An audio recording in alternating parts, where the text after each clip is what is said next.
बिस्मिल्लाहिर्रहमानिर्रहीम। क्लास ये हमारा सिलेबस है ऑर्गेनिक पॉलीमर का। हमने ऑर्गेनिक पॉलीमर को जो चीज़ें डिस्कस कर ली हैं वो हमने पॉलीमराइजेशन के डिफरेंट मेथड्स हैं, ठीक है। हमने केटाइनिक पॉलीमराइजेशन के बारे में इन डिटेल डिस्कशन कर ली है, हमने उसकी काइनेटिक्स भी देख ली है।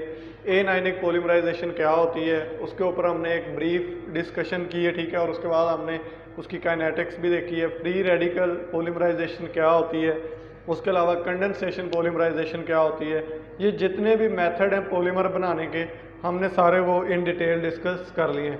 तो इन पॉलीमराइजेशन के मेथड में बाज़ औक़ात कैटालिस्ट यूज़ होते हैं। कैटालिस्ट बेसिकली होते क्या हैं, कैटालिस्ट ऐसे कंपाउंड होते हैं जो रिएक्शन को स्पीड अप कर देते हैं, ठीक है। और ख़ुद वो क्या रहते हैं, अनचेंज रहते हैं, ठीक है। तो इसी तरह से जब पॉलीमर बनाते हैं तो पॉलीमर केमिस्ट्री में भी डिफरेंट किस्म के कैटालिस्ट यूज़ होते हैं। तो जो वेरी इंपॉर्टेंट और बहुत फेमस कैटालिस्ट है वो है ज़ेगलर नेटा कैटालिस्ट, ठीक है जी। इसके ये आपकी कोर्स आउटलाइन में भी है, तो हम इसके ऊपर एक डिटेल डिस्कशन देखते हैं कि ये ज़ेगलर नेटा कैटालिस्ट होते क्या हैं। तो बेसिकली जो ज़ेगलर नेटा कैटालिस्ट हैं वो स्टीरियो केमिस्ट्री जो पॉलीमर की होती है ना उसको रेगुलेट करने के लिए यूज़ होते हैं। स्टीरियो सिलेक्टिव और स्टीरियो स्पेसिफिक जो पॉलीमर है वो बनाने के लिए यूज़ होते हैं। तो अगर हम इसकी हिस्ट्री देखें तो एक साइंटिस्ट था कार्ल ज़ेगलर, ठीक है जी। उसने क्या किया था, इसके ऊपर वर्क किया था ज़ेगलर नेटा कैटालिस्ट पे, और उसका नाम भी ये जो कैटालिस्ट का है उसी साइंटिस्ट के नाम पे है। साइंटिस्ट कौन था, कार्ल ज़ेगलर था। वो एक मिनिस्टर का बेटा था, जर्मनी में पैदा हुआ, ठीक है जी। और वो यूनिवर्सिटी ऑफ फ्रैंकफर्ट और यूनिवर्सिटी ऑफ हाइडेलबर्ग में प्रोफेसर था, ठीक है जी। तो उसने काम किया इसके ऊपर कि किस तरह से पॉलीमर जो होते हैं वो कैटालिस्ट के थ्रू बनते हैं। और उसके बाद एक और साइंटिस्ट था, उसका नाम था गोलियो नेटा, ठीक है। वो क्या था, वो एक इटालियन जज का बेटा था, वो भी प्रोफेसर था पॉलीटेक्निक इंस्टीट्यूट इन माइलान, ठीक है। और फिर उसके बाद वो डायरेक्टर बन गया इंडस्ट्रियल केमिस्ट्री रिसर्च सेंटर का, ठीक है। इन दोनों साइंटिस्ट ने क्या किया, इसके ऊपर काम किया, और इन दोनों साइंटिस्ट के नाम की बिहाफ पे इस कैटालिस्ट का नाम है ज़ेगलर नेटा कैटालिस्ट। लेकिन इन दोनों साइंटिस्ट ने काम इकट्ठे नहीं किया था। कार्ल ज़ेगलर और नेटा ने इकट्ठे काम नहीं किया, लेकिन दोनों ने अलग अलग काम करके एक कैटालिस्ट सिस्टम डेवलप किया जो यूज़ होता है पॉलीमराइजेशन में। और फिर 1963 में दोनों ने केमिस्ट्री में नोबेल प्राइज़ शेयर किया, ठीक है। दोनों को उनके काम की बुनियाद पे नोबेल प्राइज़ दिया गया, ठीक है जी। ये है कुछ इसकी हिस्ट्री कि जो ज़ेगलर नेटा कैटालिस्ट है ये होता क्या है। तो अगर हम इसका इंट्रोडक्शन देखें तो ये कैटालिस्ट 1950s में क्या हुए, ओरिजिनेट हुए, ठीक है। वो कार्ल ज़ेगलर और नेटा ने इसको वो ऑर्गेनाइज किया, ठीक है। तो पहला साइंटिस्ट जर्मन केमिस्ट था कार्ल ज़ेगलर। उसने इथाइलिन को एटमॉस्फेरिक प्रेशर पे पॉलीमराइजेशन करके देखी, इथाइलिन की, ठीक है। उसने एक कैटालिस्ट यूज़ किया, जो कैटालिस्ट था वो मिक्सचर था टाइटेनियम टेट्राक्लोराइड का और अल्काइल डेरिवेटिव ऑफ एल्यूमिनियम, यानी aluminium trichloride, alkyl derivative aluminium का ये हो सकता है, ठीक है। अल्काइल एल्यूमिनियम ट्राइक्लोराइड, और साथ उसके जो उसने यूज़ किया वो क्या था, टाइटेनियम टेट्राक्लोराइड। इन दोनों का मिक्सचर यूज़ किया, तो उससे उसने जो कैटालिस्ट बनाया उसका नाम दिया ज़ेगलर कैटालिस्ट, ठीक है जी। उसके बाद नेटा एक इटालियन केमिस्ट था, उसने कुछ अदर ओलिफिन्स के ऊपर ये काम किया और उसमें कुछ वेरिएशन की ज़ेगलर के कैटालिस्ट में, based on his finding on mechanism of polymerization reaction. उसने पॉलीमराइजेशन रिएक्शन के ऊपर वर्क किया और अपनी फाइंडिंग के बिहाफ पे इसमें कुछ तब्दीलियाँ की, ठीक है।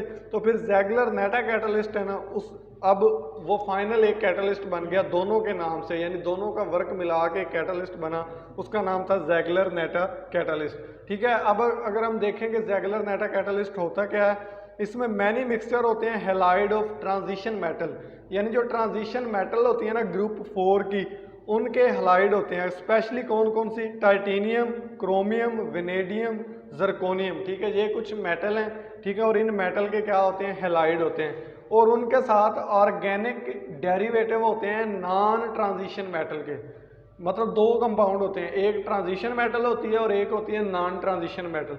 ट्रांजिशन मेटल के क्या होते हैं, अल्काइल हैलाइड, और जो नॉन ट्रांजिशन मेटल होते हैं उसके क्या होते हैं, ऑर्गेनिक डेरिवेटिव। ऑर्गेनिक डेरिवेटिव क्या होते हैं, यानी अल्काइल ग्रुप साथ लगा देते हैं कोई, ठीक है। For example alkyl aluminium compound, ये फिर दोनों मिलके जो कैटालिस्ट बनाते हैं उसका नाम क्या है, ज़ेगलर नेटा कैटालिस्ट। ये कुछ की उसकी एग्जांपल दी गई है ज़ेगलर नेटा कैटलिस्ट की। अब इसमें क्या है, ये एल्यूमिनियम है, इसके साथ ऑर्गेनिक कंपाउंड AlR3, एल्यूमिनियम के साथ 3 अल्काइल ग्रुप लगे हुए हैं। ये टाइटेनियम है, इसके साथ 4 टाइटेनियम। अब क्या है, ये ट्रांजिशन मेटल है, और एल्यूमिनियम क्या है, ये नॉन ट्रांजिशन मेटल है। एल्यूमिनियम के साथ अल्काइल ग्रुप लगा हुआ है ऑर्गेनिक, यानी जो नॉन ट्रांजिशन मेटल है उसके साथ ऑर्गेनिक कंपाउंड लगा हुआ है। जो ट्रांजिशन मेटल है उसके साथ हैलाइड लगे हुए हैं। ये दोनों आपस में मिलते हैं तो जो टाइटेनियम से एक क्लोरीन निकल के एल्यूमिनियम के पास आ जाता है, और एक अल्काइल ग्रुप एल्यूमिनियम से निकल के टाइटेनियम के पास आ सकता है। फिर इसी तरह से ये प्रोसेस रिपीट करेगा। अब देखो, अब इसमें क्या हुआ, टाइटेनियम के साथ एक R ग्रुप आ गया, अब उसके क्लोरीन 3 रह गए,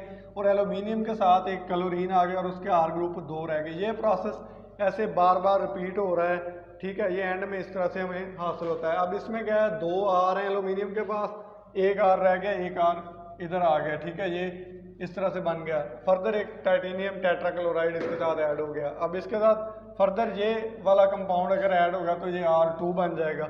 इस तरह से ये क्या है, इसकी एक एग्जांपल हम इसका मैकेनिज्म ब्रीफली डिस्कस करते हैं अभी कि ये कैसे अप्लाई होता है, ठीक है जी। एक टिपिकल ज़ेगलर नेटा कैटलिस्ट सिस्टम में 2 चीज़ें होती हैं। एक होता है ट्रांजिशन मेटल, वो कौन सी होते हैं, अमूमन ग्रुप 4 की मेटल होती हैं, जैसा कि टाइटेनियम और ज़िरकोनियम वगैरह, ठीक है जी। और दूसरा जो कंपाउंड होता है उसमें वो होता है ऑर्गेनो एल्यूमिनियम कंपाउंड। क्या होते हैं, ऑर्गेनो एल्यूमिनियम कंपाउंड, यानी अल्काइल एल्यूमिनियम, यानी एल्यूमिनियम के साथ कोई अल्काइल ग्रुप लगा होता है, और उसको हम को कैटलिस्ट भी कहते हैं, ठीक है जी। अगर हम इसकी कॉमन एग्जांपल देखें तो TiCl4, टाइटेनियम क्या है, ट्रांजिशन मेटल के साथ 4 अल्काइल ग्रुप लगे हुए हैं, एल्यूमिनियम के साथ 3 इथाइल ग्रुप लगे हुए, एक ये सिस्टम है। या दूसरा हम इस तरह से लिख सकते हैं TiCl3, टाइटेनियम के साथ 3 क्लोरीन है, और अब एल्यूमिनियम के साथ 2 इथाइल हैं, और एक क्या है, क्लोरीन है, ठीक है। और अब ये जो TiCl3 है, इसमें एक अल्काइल ग्रुप भी होगा, R ग्रुप ऐड हो जाएगा, क्योंकि एक इसका अल्काइल ग्रुप इसके पास आएगा और इसका एक क्लोरीन इसके पास जाएगा, ठीक है। ये जो कैटलिस्ट बनता है ये कौन सा बनता है, ये ज़ेगलर नेटा कैटलिस्ट बनता है। ये कैसे काम करता है अभी डिस्कस करते हैं। अच्छा, तो जब पॉलीमर केमिस्ट्री पढ़ते हैं तो उसमें एक टॉपिक है, मैंने आपको पहले पढ़ाया हुआ है कि स्टीरियो केमिस्ट्री क्या होती है। तो अगर हम पॉलीमर की स्टीरियो केमिस्ट्री देखें तो 3 तरह की स्टीरियो केमिस्ट्री होती है। एक होते हैं आइसोटेक्टिक, एक होते हैं सिंडियोटेक्टिक, और एक होते हैं एटेक्टिक। आइसोटेक्टिक ऐसे ही पॉलीमर होते हैं जिनमें जो उसके साथ सब्स्टिट्यूएंट लगे होते हैं, फॉर एग्जाम्पल मिथाइल ग्रुप है, उनकी स्पेशल अरेंजमेंट यानी 3D जो अरेंजमेंट होती है, यानी वो वेज पे होते हैं या डॉटेड होते हैं, वो ठीक है, वो सारे सेम होते हैं, यानी या सारे सब्स्टिट्यूएंट वेज पे होंगे या सारे सब्स्टिट्यूएंट डॉटेड होंगे, अबव द प्लेन होंगे या बिलो द या बिहाइंड द प्लेन होंगे। जबकि सीडीओ में क्या होता है कि अगर एक अबव द प्लेन है तो दूसरा बिहाइंड द प्लेन, फिर अगर एक अबव द प्लेन है तो दूसरा बिहाइंड द प्लेन, इस तरह से अल्टरनेटिंग उसकी होती है स्टीरियो केमिस्ट्री। जबकि एटेक्टिक इस तरह के पॉलीमर होते हैं जिनमें कोई भी स्पेसिफिक स्टीरियो केमिस्ट्री नहीं होती, रैंडम सी अरेंजमेंट होती है। ये क्या है, इसकी स्टीरियो केमिस्ट्री है। जो बेसिकली ज़ेगलर नेटा कैटलिस्ट हैं वो इसी स्टीरियो केमिस्ट्री को डिस्कस करने के लिए, इसी तरह के पॉलीमर बनाने के लिए यूज़ होते हैं, ठीक है जी। जो स्टीरियो केमिस्ट्री में जो कन्फिग्रेशन होती है ना पॉलीमर की, वो उसकी फिजिकल प्रॉपर्टी को अफेक्ट करती है। फॉर एग्जाम्पल जो आइसोटेक्टिक और सिंडियोटेक्टिक पॉलीमर होते हैं ना, वो क्रिस्टलाइन सॉलिड होते हैं। क्यों? क्योंकि उनमें जो सब्स्टिट्यूएंट होते हैं वो रेगुलर ऑर्डर में होते हैं और उनकी एक खास पैकिंग होती है, अरेंजमेंट होती है, इसी वजह से वो क्या होते हैं, क्रिस्टलाइन सॉलिड होते हैं। जबकि जो एटेक्टिक कन्फिग्रेशन है ना, वो मोस्टली डिसऑर्डर्ड होती है और वो क्लोजली पैक नहीं हो सकते। तो इसलिए जो एटेक्टिक पॉलीमर होते हैं वो लेस रिजिड होते हैं और वो सॉफ्टर होते हैं। ये क्या है, उसकी कुछ फिजिकल प्रॉपर्टी है। अच्छा जी, अब देखते हैं कि जो कन्फिग्रेशन है वो किन किन चीज़ों पे डिपेंड करती है। जो कन्फिग्रेशन होती है ना पॉलीमर की, कि कौन सा पॉलीमर आइसोटेक्टिक है, कौन सा पॉलीमर सिंडियोटेक्टिक है और कौन सा पॉलीमर एटेक्टिक है, ये उसके मैकेनिज्म पे डिपेंड करती है कि किस मैकेनिज्म के थ्रू वो वाला पॉलीमर बना है। फॉर एग्जाम्पल अगर रेडिकल पॉलीमराइजेशन के थ्रू हम कोई पॉलीमर बना रहे हैं ना, तो उसकी जो टेक्टिसिटी होगी वो होगी एटेक्टिक कन्फिग्रेशन, यानी उसमें रैंडम सी होगी, कोई भी स्पेसिफिक अरेंजमेंट नहीं होगी और उसमें ब्रांचिंग हो जाती है अक्सर, lead primarily to branch polymer. अच्छा, उसके बाद अगर हम केटाइनिक पॉलीमराइजेशन के थ्रू पॉलीमर बनाते हैं तो उसमें आइसोटेक्टिक या सिंडियोटेक्टिक कन्फिग्रेशन ज़्यादा होती है, क्योंकि वो एक प्रॉपर अरेंजमेंट से पॉलीमराइजेशन होती है। जबकि एनाइनिक में क्या होता है, मोस्ट स्टीरियो रेगुलरिटी होती है। मोस्ट स्टीरियो रेगुलरिटी का मतलब है स्टीरियो स्पेसिफिक, यानी एक खास किस्म की स्टीरियो केमिस्ट्री होती है। और जो परसेंटेज होती है चेन में आइसोटेक्टिक या सिंडियोटेक्टिक कन्फिग्रेशन की, वो इंक्रीज करती जाती है जैसे पॉलीमराइजेशन का टेम्परेचर हम क्या करते हैं, कम करते हैं। ये हैं कुछ पॉइंट्स हैं जो आपको पता होने चाहिए कि कन्फिग्रेशन किस तरह से होती है और कौन कौन सी चीज़ें हैं। ठीक है जी। अच्छा, अब हम देखते हैं ज़ेगलर नेटा कैटालिस्ट की डेफिनेशन क्या है। ठीक है, डेफिनेशन में अगर हम देखेंगे कि 1957 कार्ल ज़ेगलर एंड गोलियो नेटा found that structure of a polymer could be controlled if growing end of a chain and incoming monomer were coordinated with aluminum titanium initiator. These initiators are called Ziegler-Natta। यानी हम किसी भी polymer की stereo chemistry को या configuration को control कर सकते हैं। कब कंट्रोल कर सकते हैं? जब हमारे पास जो ग्रोइंग एंड है, पॉलीमर की जो चेन है, ग्रोइंग चेन है, उसको और जो इनकमिंग मोनोमर है, यानी जो एक और मोनोमर है जिसने आगे उस ग्रोइंग चेन के ऊपर ऐड होना है, हम उन दोनों को क्या कर दें, कोऑर्डिनेट कर दें, एक स्पेसिफिक डायरेक्शन दे दें। किसकी मदद से? एल्यूमिनियम टाइटेनियम इनिशिएटर की मदद से, यानी कम्प्लेक्स की मदद से, एल्यूमिनियम और टाइटेनियम के। और ये जो इनिशिएटर है उसका नाम क्या है? ज़ेगलर नेटा कैटालिस्ट। ठीक है, तो इससे क्या होगा, long unbranched polymer with either isotactic या सिंडियोटेक्टिक कन्फिग्रेशन को हम प्रिपेयर कर सकते हैं यूजिंग ज़ेगलर नेटा कैटालिस्ट। यानी हम अपनी मर्जी से, अगर हम आइसोटेक्टिक प्रिपेयर करना चाहते हैं तो हम अपनी मर्जी का कैटालिस्ट यूज़ कर लेंगे, अगर हम सिंडियोटेक्टिक प्रिपेयर करना चाहते हैं तो अपनी मर्जी का कैटालिस्ट यूज़ करेंगे। ठीक है, तो ये डिपेंड करता है कि हमने कौन सा पार्टिकुलर ज़ेगलर नेटा कैटालिस्ट यूज़ किया है, उसके बिहाफ पे ये हमें स्टीरियो केमिस्ट्री मिल जाती है।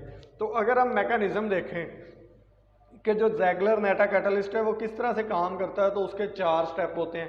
पहला स्टेप होता है एक्टिवेशन ऑफ ज़ेगलर नेटा कैटालिस्ट, दूसरा पॉइंट होता है इनिशिएशन स्टेप, तीसरा पॉइंट है प्रोपगेशन स्टेप, और फोर्थ पॉइंट है इसका टर्मिनेशन स्टेप। तो हम बारी बारी से देखते हैं कि ये कौन कौन से स्टेप हैं। तो पहला स्टेप देखते हैं एक्टिवेशन ऑफ ज़ेगलर नेटा कैटालिस्ट। ठीक है जी, एग्जाम्पल के तौर पे हम ले रहे हैं टाइटेनियम टेट्राक्लोराइड और एल्यूमिनियम ट्राई इथाइल।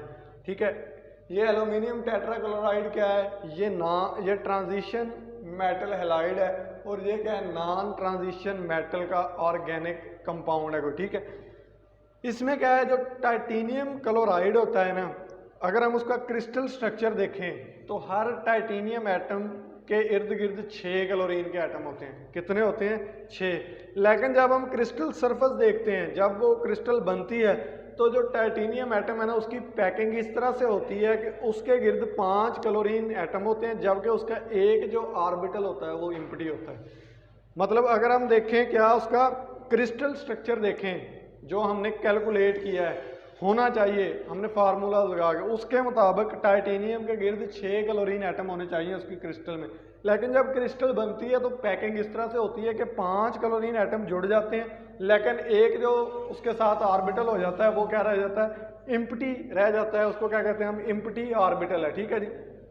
अब क्या होता है, जब एल्यूमिनियम ट्राई इथाइल AlEt3, ठीक है, जब ये इसके करीब आता है ना, तो ये क्या करता है, अपना जो इथाइल ग्रुप है ना वो डोनेट करता है किसको? टाइटेनियम को। क्यों? क्योंकि टाइटेनियम के साथ के पास क्या है? एक एम्प्टी ऑर्बिटल है। क्या है उसके पास? एक एम्प्टी ऑर्बिटल है, उसके पास इलेक्ट्रॉन की कमी है। ठीक है, तो जबकि AlEt3 के पास क्या है? 3 इथाइल ग्रुप हैं। तो ये क्या करेगा, ये अपना जो एक इथाइल ग्रुप है ना, ये अपना एक इथाइल ग्रुप उसको क्या कर देगा? डोनेट कर देगा। ठीक है जी। जब ये अपना एक इथाइल ग्रुप डोनेट करेगा तो, सॉरी 1 मिनट, थोड़ी सी डिस्टर्बेंस हो गई है। ठीक है जी। अच्छा, जब ये अपना एक इथाइल ग्रुप इसको क्या करेगा? डोनेट करेगा, तो उससे क्या होगा? Meanwhile a chlorine atom from titanium is kicked out during this process, कि जब वो अपना एक इथाइल ग्रुप उसको दे देगा तो उसी दौरान जो एक क्लोरीन एटम है टाइटेनियम के पास, वो वहाँ से क्या कर जाएगा? किक आउट कर जाएगा। ठीक है जी। अब 1 मिनट, ये मैं ज़रा थोड़ी सी सेटिंग कर लूँ जी। ये अब ठीक हो गया। ठीक, इसको ज़रा हम ड्रा करके देखते हैं इसकी स्ट्रक्चर की मदद से। ये आपको सामने नजर। अब ये देखो, ये टाइटेनियम है, इसके पास जब इसकी क्रिस्टल बनती है तो 5 क्लोरीन के एटम होते हैं पैकिंग में, यानी 1 2 3 4 5, ये 5 क्लोरीन के एटम इस टाइटेनियम के इर्द गिर्द हैं और ये एक इसके पास क्या है, एम्प्टी ऑर्बिटल है, ठीक है। जब एल्यूमिनियम ट्राईथाइल इसके पास आता है तो इसके पास क्या इलेक्ट्रॉन की कमी है इस ऑर्बिटल के पास, तो ये जो अपना बांड है ना वो इसको दे देता है टाइटेनियम को। जब ये अपना एक बांड देगा तो इसकी पैकिंग इस तरह से है कि इसका एक ऑर्बिटल एम्प्टी रहेगा, तो इसका जो एम्प्टी ऑर्बिटल है ना वो क्या होगा कि वो ये एक क्लोरीन, यहाँ से क्लोरीन क्या होता है, गुड लिविंग ग्रुप, तो क्लोरीन यहाँ से निकल जाएगा, तो इधर तो इसके साथ इथाइल अटैच हो गया, लेकिन दूसरी जगह पे इसके पास क्या आ गया, एक एम्प्टी ऑर्बिटल आ गया है, और ये जो AlEt2 था इसके पास एक बांड की कमी हो जाएगी और वो क्लोरीन इसके साथ बांड बना लेगा, तो वो बन जाएगा AlClEt2 बन जाएगा प्लस, ठीक है। यानी क्या है, टाइटेनियम के पास 5 क्लोरीन है, एक एम्प्टी स्पेस है। जब इसके पास ये होगी, इसकी एक्टिवेशन हो रही है, कि क्या हो रही है, इसकी एक्टिवेशन हो रही है, यानी हम कैटलिस्ट को एक्टिव कर रहे हैं, तो क्या होगा, एक इथाइल इधर आ जाएगा और यहाँ से एक क्लोरीन निकल जाएगा और अब एम्प्टी स्पेस इधर आ गई है, ठीक है। अब अगला पॉइंट हम देखते हैं।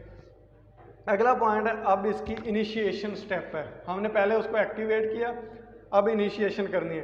तो जो इनिशिएशन होगी ना वो इस तरह से होगी कि जो हमारे पास अल्कीन है, यानी जो हमारे पास मोनोमर है पॉलीमर का, ठीक है, वो मोनोमर क्या बनेगा, वो रिएक्ट करेगा इस एम्प्टी ऑर्बिटल के साथ, ठीक है। वो मैं आपको दिखाता हूँ। आमतौर पे ना पाई बॉन्डिंग होती है अल्कीन में, अल्कीन में क्या होती है, पाई बॉन्ड होते हैं ना, तो पाई में एक बॉन्डिंग ऑर्बिटल होता है और एक क्या होता है, एंटी बॉन्डिंग ऑर्बिटल होता है। अब ये जो अल्कीन का है, यानी जो हमारे पास मोनोमर है ना, carbon double bond carbon, olefinic double bond polymer बनाते होते हैं, तो ये उसका डबल बॉन्ड है, ये उसका पाई बॉन्डिंग है और ये उसका पाई एंटी बॉन्डिंग है, ठीक है। जो बॉन्डिंग होते हैं ना वो बॉन्डिंग के साथ रिएक्ट करते हैं और नया बॉन्ड बनाते हैं। ये वाला जो DXY है ना, ये टाइटेनियम का ये वाला एम्प्टी ऑर्बिटल है, क्या है, ये टाइटेनियम का एम्प्टी ऑर्बिटल है, ये उसका बॉन्डिंग है और ये उसका D ऑर्बिटल में होते हैं ना ट्रांजिशन मेटल में इलेक्ट्रॉन, ये उसका क्या है, एंटी बॉन्डिंग है। तो जब जो रिएक्शन होता है, जब नया बॉन्ड बनता है तो बॉन्डिंग आपस में मिलती है, ये टाइटेनियम का बॉन्डिंग ऑर्बिटल, ये मोनोमर का बॉन्डिंग ऑर्बिटल पाई ऑर्बिटल। तो पाई ऑर्बिटल के पास क्या इलेक्ट्रॉनिक क्लाउड है, तो ये क्या करेगा, अपने इलेक्ट्रॉन डोनेट कर देगा इस टाइटेनियम के, ये एम्प्टी ऑर्बिटल है उसका, एम्प्टी ऑर्बिटल को, ठीक है। जब ये इलेक्ट्रॉन डोनेट करेगा तो इनिशिएटिंग स्टेप हो जाएगा और ये इस तरह से बनेगा कि ये टाइटेनियम था, इसका ये इसमें देखो 5 जगह पे लगे हुए, 1 2 3 4 5 इसके बांड बने हुए, एक इसका एम्प्टी है। जब एम्प्टी होगा ना तो ये आपने एरो ये वैसे लगा हुआ है, ये उलट है, एरो में होगा क्या कि ये जो CH2 है, CH2 का ये जो डबल बॉन्ड है ना, ये इसके ऊपर अटैक करेगा। जब ये इसके ऊपर अटैक करेगा ना तो ये ट्रांजिशन स्टेट इस तरह से बनेगी। ये टाइटेनियम है, 1 2 3 4 क्लोरीन, एक ये वाला इथाइल। अब ये वाला डबल बॉन्ड क्या होगा, ये वाला बॉन्ड टूटेगा, यहाँ ये वाला बॉन्ड नया बनेगा। फिर इसी दौरान क्या होगा, टाइटेनियम के बॉन्ड ज़्यादा हो जाएंगे, ठीक है। जबकि टाइटेनियम में क्या होता है, एक स्पेस एम्प्टी होनी चाहिए, तो एम्प्टी स्पेस क्या होगी, वो यहाँ से ये इथाइल वाला बॉन्ड तोड़ेगा, तो इथाइल क्या हो गया है, वो इस कार्बन के साथ जुड़ जाएगा, क्योंकि ये कार्बन के पास एक इलेक्ट्रॉन की एक बॉन्ड की क्या हो जाएगी, कमी, क्योंकि इसके पास डबल बॉन्ड था ना, इसने तो अपना बॉन्ड इसके साथ पूरा कर लिया, तो इसके पास बॉन्ड की कमी है, तो ये इथाइल इसके साथ बॉन्ड बना लेगा।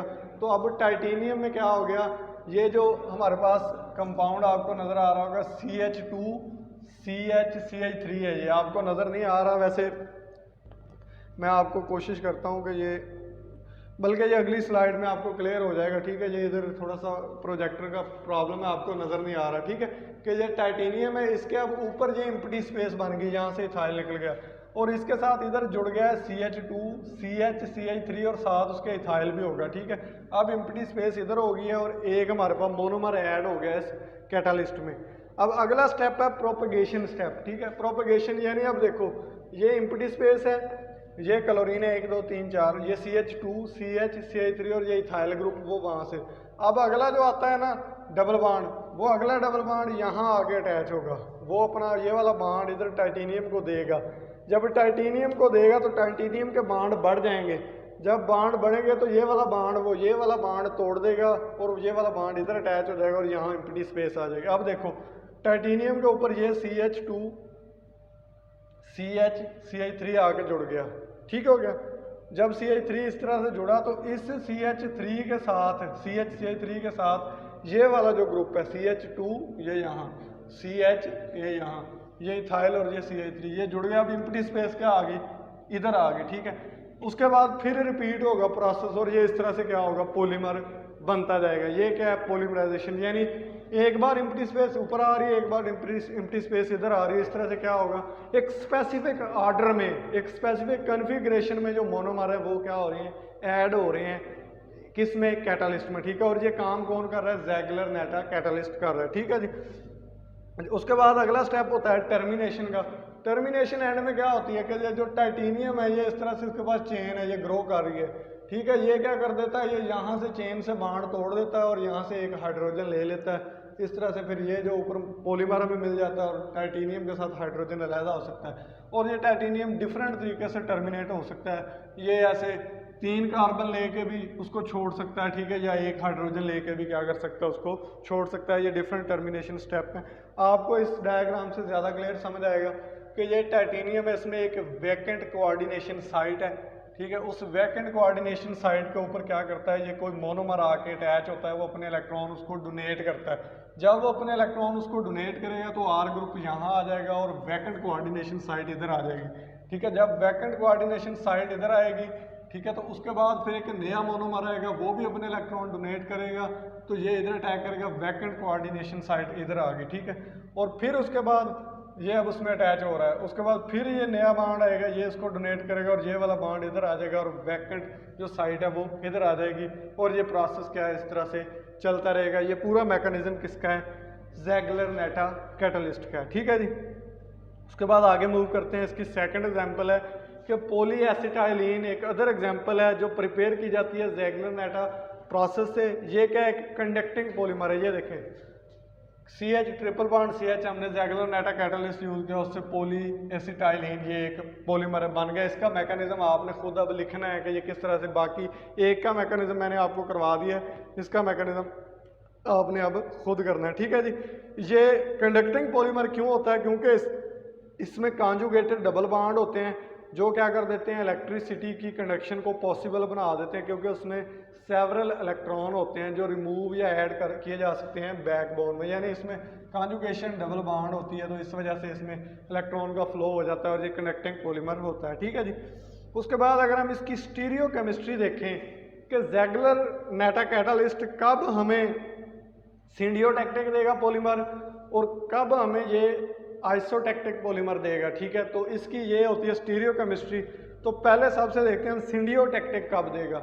सिंडियोटैक्टिव आमतौर पे अगर हमारे पास इस तरह की मेटल है, क्या है हमारे पास इस तरह की मेटल है कि उसके साथ जो हमने अल्काइल ग्रुप लगाया हुआ है, क्या लगाया हुआ है, अल्काइल ग्रुप, अगर वो बल्कि नहीं है, वो स्मॉल है, छोटा है, तो जो प्रेफरेबली प्रोडक्ट होता है ना वो सिंडियोटैक्टिक होता है। उसकी वजह ये है कि फॉर एग्जाम्पल ये हमारे पास मेटल है यानी टाइटेनियम, ठीक है, इसके साथ इस तरह से बॉन्डिंग हो रही है, ये हमारे पास ग्रोइंग चेन है और ये हमारे पास इनकमिंग पॉलीमर है, ये वाला, ये क्या है, इनकमिंग पॉलीमर है, ये हमारे पास क्या है, ग्रोइंग चेन है, ये हमारे पास क्या है, मेटल।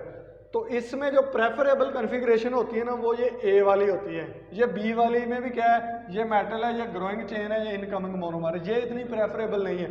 उसकी वजह क्या है कि इसमें ये वाला हाइड्रोजन है ऊपर की तरफ और इसमें ये वाला CH3 ऊपर की तरफ है, तो इनमें इतनी स्टेरिक हिंड्रेंस नहीं होती। ये जो कम्प्लेक्स बनता है ना ट्रांजिशन स्टेट, ये ट्रांस बनती है और ट्रांस क्या होती है, मोर स्टेबल होती है, स्टेरिक हिंड्रेंस इसमें कम होती है। तो इसमें क्या होता है कि ये वाला भी अबाव है और ये वाला भी अबाव है, ये दोनों एक दूसरे को क्या करेंगे, रिपेल करेंगे, इनमें स्टेरिक हिंड्रेंस होगी। सिज बी वाला सिज है, ये क्या है, इतना स्टेबल नहीं है। तो ये जब ट्रांस बनती है ना तो ये इस तरह से बनती है कि ये जो इनकमिंग मोनोमर है ना वो इस तरह से आता है कि वो एक बार ये ग्रोइंग चेन में CH3 ऊपर है, तो ये जो इनकमिंग मोनोमर है ना ये नीचे से आएगा। कहाँ से आएगा, ये नीचे से आएगा और इस तरह से आएगा कि इसका हाइड्रोजन नीचे रहे। तो इसमें क्या होगा, एक अबव द प्लेन होगा, एक बिहाइंड द प्लेन, एक अबव द प्लेन और एक बिहाइंड द प्लेन। और इस तरह से जो पॉलीमर बनता है वो बनता है सिंडियोटैक्टिक। कैसे, यानी एक वेज दूसरा डॉटेड, एक वेज दूसरा डॉटेड। क्यों, क्योंकि ये ग्रोइंग चेन ऊपर है तो मोनोमर नीचे से आएगा, फिर ग्रोइंग चेन ऊपर होगी, मोनोमर ऐसे नीचे। इसमें क्या है, कि इसमें ग्रोइंग चेन और मोनोमर दोनों एक ही साइड से आ रहे हैं, लेकिन इसमें क्या है, स्टेरिक हिंड्रेंस हो रही है। इसमें क्या होगा, ग्रोइंग चेन एक साइड पे और मोनोमर दूसरी साइड पे। तो ये जो अगर क्या हो हमारे पास ये जो अल्काइल ग्रुप हमने लगाया है एल्यूमिनियम के साथ, अगर वो स्मॉल हो तो सिंडियोटेक्टिक आते हैं, अगर वो हमारे पास क्या हूँ बल्कि ग्रुप हूँ, ये आपको इसमें लिखा हुआ नजर आ रहा होगा, मैंने ये सारा कुछ लिखा, ठीक है। तो वो जो हमें देगा वो आइसोटेक्टिक देगा। वो बल्कि कैसे होगा, ये आपको बी में नजर आ रहा है। फॉर एग्जाम्पल ये वाई है, ये वाई एक बल्कि ग्रुप है इधर, ठीक है। जब ये वाई बल्कि ग्रुप होगा, फॉर एग्जाम्पल इधर तो वाई बल्कि ग्रुप नहीं है, तो ये हमें ऐसे सिंडियोटेक्टिक देगा। लेकिन इधर वाई क्या है, एक बल्कि ग्रुप है, इस बल्कि ग्रुप की वजह से वो रिपेल करेगा इस CH3 को, तो CH3 ऊपर आ जाएगा, हाइड्रोजन नीचे।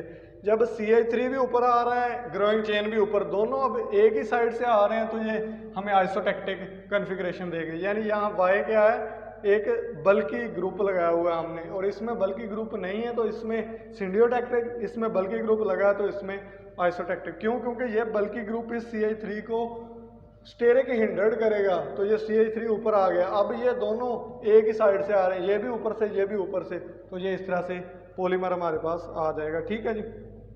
ये तो थी कुछ हमारे पास इसकी स्टीरियो केमिस्ट्री, ठीक है जी। उसके बाद अगला है जी इसकी रीजियो सिलेक्टिविटी भी होती है। ये रीजियो सिलेक्टिव प्रोडक्ट देते हैं। रीजियो सिलेक्टिव क्यों देते हैं? क्योंकि ये हमेशा फेवर करते हैं 1-2 प्राइमरी इंसर्शन को, क्योंकि इनमें इलेक्ट्रॉनिक इफेक्ट और स्टीरिक इंटरेस्ट होती है। यानी ये हमेशा रीजियो सिलेक्टिव का मतलब है कि एक स्पेसिफिक अल्हम्दुलिल्लाह स्पेसिफिक रीजन में ये ऐड होते हैं, ठीक है जी।